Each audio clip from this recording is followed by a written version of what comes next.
Welcome to Untold Lores, The Weight of What He Carried, Part 2 of 4. Liran did not go to the Emperor. He was not. He went instead to the one person in the palace who had spent her career being inconvenient. General Caden was 63 years old, built like the Empire's northern walls, and had survived 4 assassination attempts, 2 from enemies of Varath and 2 from within it.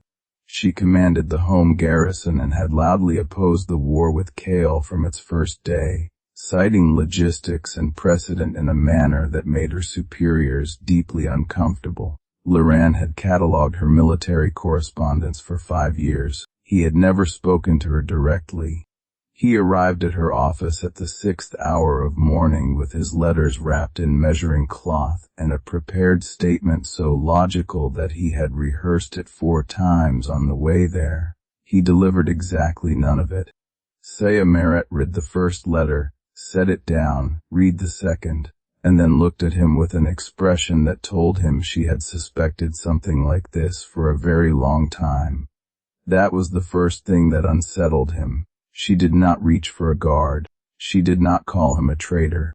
She crossed to her window and stood with her back to him for a full minute, and then she said, in a voice like gravel on stone, "You found the Oshi alcove." He did not understand the words at first. Then he understood them very much. She knew the alcove existed. She had known it by name. His name.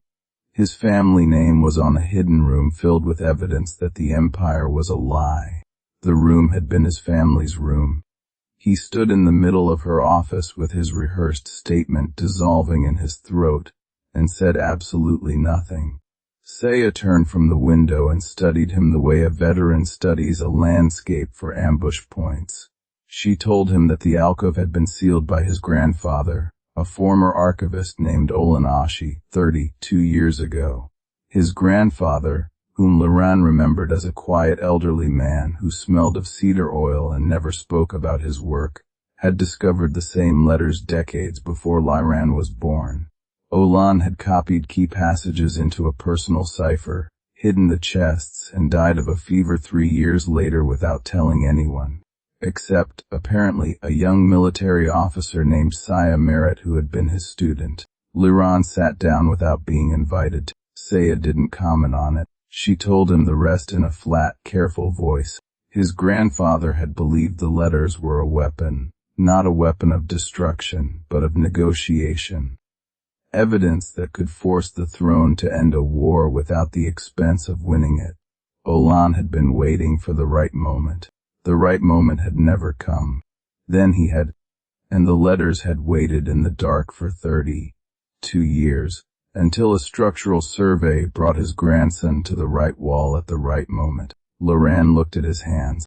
He asked Saya why she had never gone back for them herself. She was quiet for a long moment. Then she told him that she had tried once 12 years ago. That the night she had attempted to reach the sub-level alcove, she had been arrested on unrelated charges, a manufactured accusation of financial impropriety that had taken 2 years to disprove. Someone had known she was coming. Someone in the palace had been watching the alcove. The cold that moved through Liran at those words was not the autumn air. If someone had been watching the alcove for decades, they had also watched him last night. They knew he had the letters. He was already moving toward the door when Saya's next words stopped him completely. She told him that the letters were not, in fact, the most dangerous thing in the hidden chests. She had been in that alcove 32 years ago as a young woman, alongside his grandfather. She knew what was in the 7th chest, the chest he had not opened, the one in the back row, the smallest. He turned around.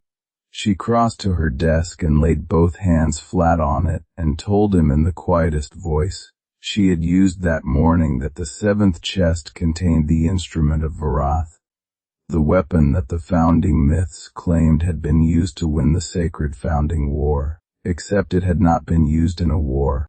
It had been used once, at the very beginning, to silence the people who had seen Varath the mercenary arrive as a hired blade rather than a divine founder. One use. One catastrophic, world-altering. And then it had been locked away, because no one who understood what it was would ever want to use it again.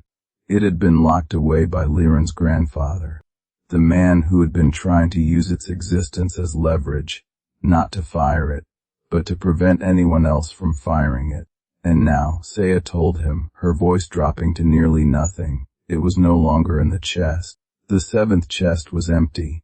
The instrument of Varath was already in someone else's hands, and Saya Merritt's expression told him she knew exactly whose. That's it for part 2. Follow Untold Lores for part 3. Like and subscribe for daily stories.